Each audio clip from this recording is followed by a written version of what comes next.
हेमंत सोरेन सरकार का 4 साल 29 दिसंबर को हो रहा है। 4 साल को भव्य बनाने के लिए एक और मोरहाबादी मैदान में भव्य कार्यक्रम की तैयारी चल रही है, तो दूसरी ओर इस 4 साल को भाजपा लूट भ्रष्टाचार की सरकार बता रही है।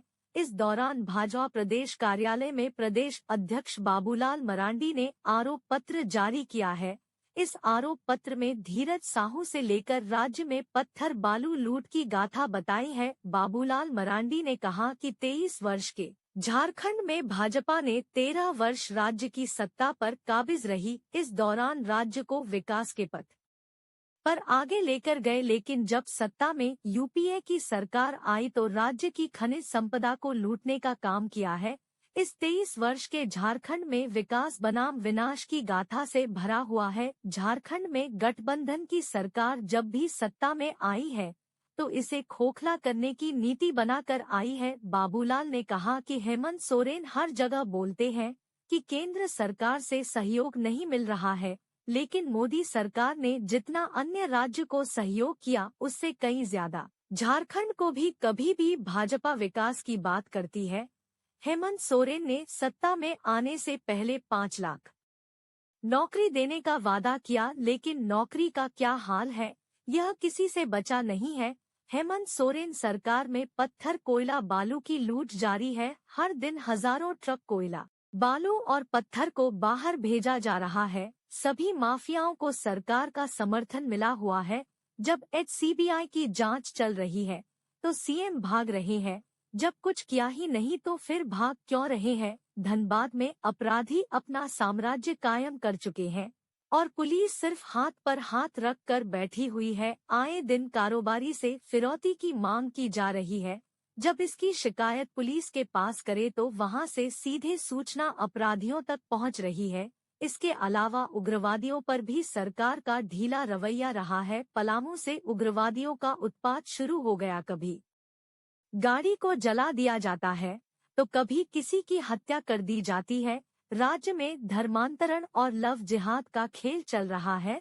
विशेष समुदाय के लोगों के द्वारा पहाड़िया आदिवासी और हिंदू बच्चियों को प्रेम के जाल में फंसाकर शादी कर जमीन कब्जे का खेल चल रहा है, लेकिन ऐसे मामलों में पुलिस चुप्पी साध कर रखा है।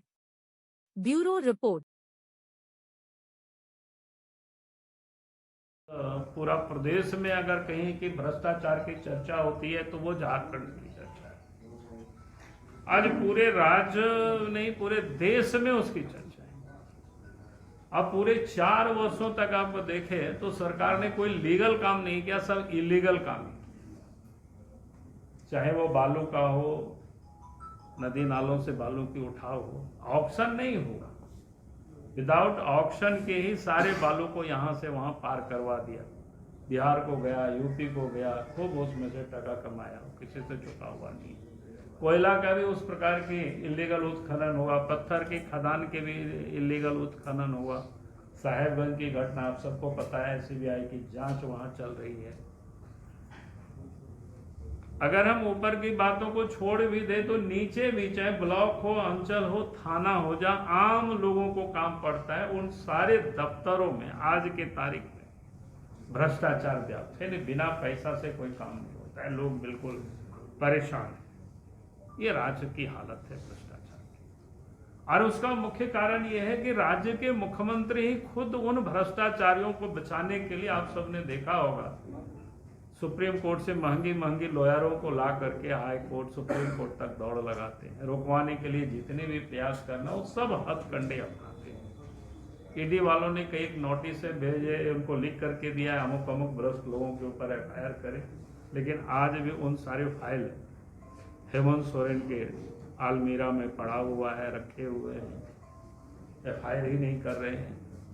तो जब भ्रष्ट अफसरों को बचाने में खुद मुख्यमंत्री लगे हो तो फिर भ्रष्टाचार कैसे समाप्त होगा। और दूसरी तरफ आपने देखा कि ईडी ने मुख्यमंत्री को ही कितना 6 नोटिस दे चुका, और 6 नोटिस देने के बाद में मुख्यमंत्री हाजिर नहीं हो रहे हैं, शामिल नहीं हो रहे हैं, तो ये बिल्कुल स्पष्ट है। एक और जहां वो कहता है कि हम डरते नहीं हैं, तो फिर भागते क्यों हैं।